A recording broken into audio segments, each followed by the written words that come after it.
สวัสดีFCสุคนนี่กับพวกสาวขันคือ9วันนี้สาวขัน4มาเราชีวิตตอนสาวขันไปเฮ็ดม.2 ต่อชั่วโมง3เลยก็ได้เนาะไปเฮ็ดม.2 ม.3 ตอนนี้อายุ13หา14ปีแล้วจ้ะเริ่มเป็นสาวแล้วตอนนี้อันกับภรรยาคือ9แต่ตอนนี้แบบนี่แม่ได้ไปเรา3คนแล้วก็มีผู้ชายไปนับอีวันนี้นะกับภรรยาเป็นแกงผ้าทุ่งหน้าคือ9แต่ว่าย่างไปบ้านนี้บ่มือกับย่างบ่มือขี่รถคุณเจ้าแต่ถ้าบ่มือเลิกขี่รถนะสรถสำคัญนะคาดสรถคาดมันขี่มีได้กว่านี้เนาะมีผู้ชายกันไปหาเคยจิงโจ้หรือว่าเคยจะนั่งมามัดเสื้อรถคนที่นี่อันโซ่นะแล้วก็ไปเจ้าเสื้อรถสำคัญที่นี่โซ่ฮันสำคัญเป็นคนนั่งอยู่ในรถนั้นผู้ชายเป็นคนแก้แต่บังเอิญเขาแก้ไปหันเจ้าไปโต๊ะห้องรถไทยหันวะตีรถไทยที่มันเป็นคุมนะสำคัญกับล้มมู่แล้วก็ล้มเสื้อกับคาดล้มเพื่อล้มมั่นโอ้ยหัวเข่าจนแตะอันนี้คือชีวิตการที่ขี่รถทีบตอนนั้นโซ่รถกับคาดดูได้ใครเป็นผู้ชายเขาใจดีบางเทื่อเขาเห็นหลังจากเขาเห็นค่อยล้มแบบนั้นเพราะว่าเขาขึ้นเขารถไม่ได้เลยจ้ะวันนี้เขาค่อยๆไปที่รถที่มีโซ่มีผู้ชายคนนึงมานั่งค่อยๆรถเทียนโซ่ขาดอีกชายคนนึงกับแก้เขาลำบากกับไปนะมูผู้ชายตอนนั้น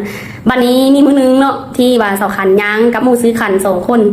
วันนั้นหายางไป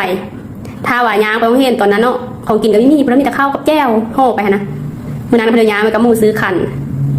เลิกเรียนตอน12 โมงเดี๋ยวว่าจะมากินข้าวอยู่บ้านยางมาเลยเมยแห้งนะยางที่หอดบ้านแล้วพอดีเวกูมาขามกุ๊กนึงคอยแต่มีข้าวนะห่อนึงกับแก้วห่อนึงไปเลยจำแก้วหนึ่งคักเลยพอดีกินจำแก้วพอดีเงี้ยมันก็ขาม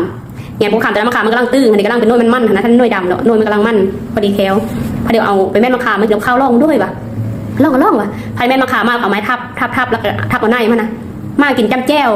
กับในมะขามแซ่บเสิร์ฟตอน12 โมงตอนที่กินคำนึงแซ่บกินต่อไปกินจนอิ่มครั้งแรกในชีวิตกินในมะขามกับข้าวจำแก้วแซ่บอีหลีเลยมื้อนั้นนะแซ่บที่สุดมันแล้วก็เป็นเผ็ดมันเราจำแก้วเข้าไปโอ้ยสุดยอดเลยอันนี้แล้วเขาความหิวของคนมันแซ่บไปหมดถ้าเขามีหิวนะคือมีแซ่บอันนี้คือชีวิตสำคัญตนนั้นเจ้ากลับไปเห็นม.1 ม.2ค่ะสำคัญเนี่ยเป็นคนมีเป็นแต่งตัวอยู่ได้นุ่งเสื้อกับสลายตอนเวลานั้นสำคัญมากนุ่งเสื้อเก่าๆถ้าเสื้อใหม่เดี๋ยวคันนี้กล้านุ่งเข้าว่าอายเขามีเท่านึงสำคัญนุ่งเสื้อขาวแล้วเขาต้องซ้อนเสื้อคอกลมข้างในเนาะเขาไม่นุ่งแต่เสื้อซ้อนคู่มือนี่สำคัญจะยืดนุ่งเสื้อสีชมพูเสื้อตอนนั้นสำคัญมากเพราะมันเก่าแล้ว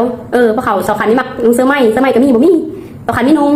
มามันขาดที่บัดนี้นะมันขาดที่โซ่นี่เจ้าสำคัญกับนุ่งเสื้อขาวปุ๊บแล้วไปยุ่งน้ำมูกแนมเห็นมันน้ำมูกว่าประสดนี่คือคนบางคนว่ะเสื้อขาดยังนุ่งอยู่วันนี้แหละ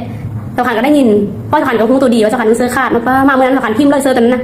หลังจากนั้นมากเลยเฮ็ดสำคัญนะไม่นุ่งเสื้อเก่าไปหามุ่งเสื้อที่มันขาดนะสำคัญไม่นุ่งสำคัญจะทิม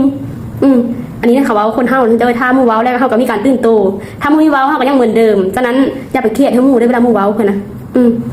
เจ้าซื้อบ่ตอนนั้นนะเห็นม.1 ม.2 ม.3ไม่เคยได้เข้าที่จ้าไม่รู้จักมาเข้าที่มันเป็นแนวเลยเพราะว่าสมัยนั้นคู่กับน้องเขามีเบิ่งคะแนนนั่นเองเขาก็มีหูมีแต่มือนี่